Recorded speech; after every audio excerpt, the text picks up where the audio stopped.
Dikatakan bahwa kekuatan besar Taisu Huaxu dan Taisu Leize, naga dan ular, ditambah dengan kontrak surga, sudah cukup untuk membuat Raja Dewa mundur.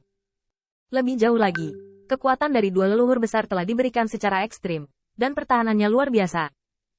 Bisa dikatakan bahwa kecuali kekuatan Raja Dewa dapat mengalahkan dua leluhur besar dalam sekejap, tidak mungkin untuk retak sebelum naga dan ular menyerang bersama.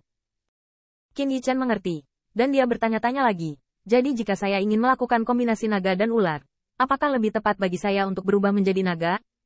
Begitukah?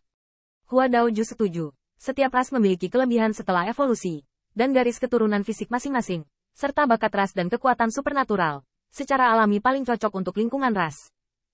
Qin Yichan berpikir, pada kenyataannya, ras lain telah meniru atau bahkan meniru metode perjalanan Dewa Naga nyata sehubungan dengan metode seperti transformasi naga. Bahkan setelah malapetaka, naga sejati dianggap sebagai gangster. Tetapi kaisar dari semua pihak masih menganggap warisan naga sejati sebagai harta karun.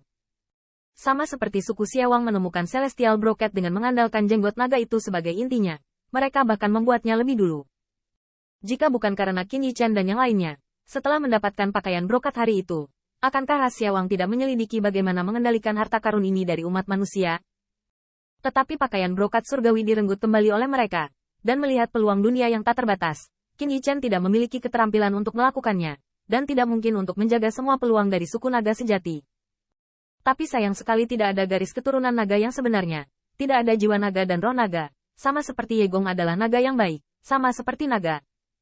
Bahkan boneka dengan darah naga sejati yang dibangun oleh penguasa neraka surgawi hanyalah boneka dalam analisis akhir, dan Fengling yang asli tidak akan menjadi boneka. Perbedaan ini, baik yang disebut kebanggaan ras atau tulang punggung, benar-benar nyata. Selama kombinasi naga dan ular, Taisu Leize adalah yang terbaik dalam menyerang dan membunuh. Dia diubah oleh jalan guntur langit dan bumi, sementara Taisu Huaxu diubah oleh Kui Sui. Dia paling baik dalam pertahanan, dan Anda memiliki juga melihatnya. Kedua leluhur besar menyerang bersama, baik menyerang maupun bertahan, dan keduanya menyerang dan mampu. Qin Yichan mengangguk, tetapi segera menyadari masalah. Artinya, Hua Daorou bukanlah Huasu, dan dia bahkan bukan keturunan dari klan Leize. Bahkan Qin Yichan tidak pernah memahami Dao Guntur, dan Lei adalah cara paling maskulin dan ganas di dunia, dan keuntungan serangan tampaknya lebih tinggi daripada kekuatan emas dan api. Gengsi kami berbeda, jadi kami harus menyesuaikan. Bagaimanapun, apa yang diwarisi leluhur hanyalah warisan, dan Qin Yichan dan Hua Daoru perlu menyesuaikan diri dengan kondisi mereka sendiri dan mengikuti perkembangan zaman. Untungnya, Hua Daoru juga memahami Kui Sui Avenue. Tapi Qin Yichan dan Dewa Naga Leize tidak sama-sama sekali, terutama tubuh bawaannya, bahkan bukan garis keturunan naga sejati.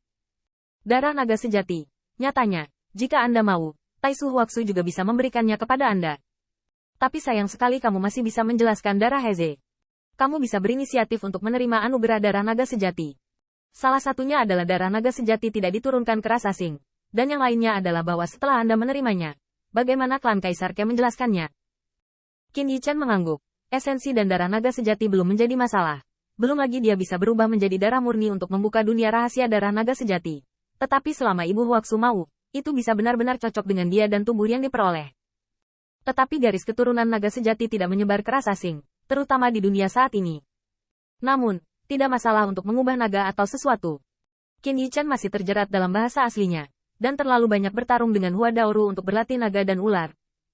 Tapi kemudian aku memikirkannya, dia telah berlatih Haoi Universe Jue, dan dia semua mendapatkan mata langit naga yang mulia matahari terbakar. Mereka yang seharusnya meragukan sudah meragukannya. Aku akan mewarisi metode serangan naga dan ular, tetapi metode itu hanya ambang batas. Jika kamu ingin rajin, dan seberapa kuat kamu bahkan bisa bermain, itu sepenuhnya tergantung pada masa depan kita.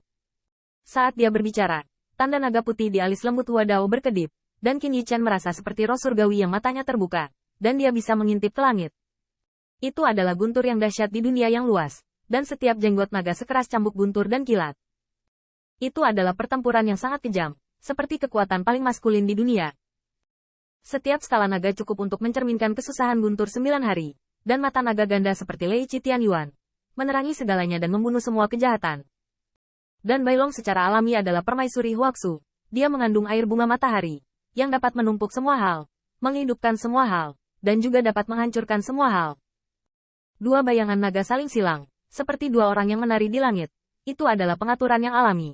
Jika Anda berbicara tentang cinta, Anda dapat membunuh semua musuh di dunia. Ini hanyalah gambar yang sangat bodoh sehingga tidak bisa lagi diabaikan. Dan itu sangat jauh sehingga tidak bisa lagi jauh. Yang membuat Qin Yichen kagum. Qin Yichen tidak ragu bahwa pada level permaisuri Huaxu, membunuh murid-murid Heiju benar-benar hanya beberapa trik. Trik khusus sepenuhnya bergantung pada berapa banyak kartu penyelamat hidup yang dimiliki murid-murid Heiju. Itu hampir merupakan trik untuk mendukung kartu Hall. Ketika kartu Hall habis, ia mati. Pantas saja setiap kali kamu bertarung begitu sengit, permaisuri Huaxu dan Heiju tidak pernah muncul. Benar-benar junior di bawah yang bertarung lebih dulu.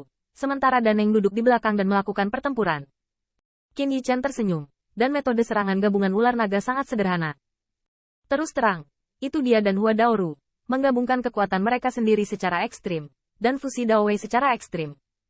Dan Hua Daoru benar. Dia pergi ke Lei Qiu atau Feng Jiuman. Keduanya bisa berlatih pertempuran naga dan ular. Jadi, pertarungan sebenarnya adalah cara terbaik untuk mengalami semua Taoisme. Hua Daoru mengangguk. Saya mirip dengan Taisu Huaxu.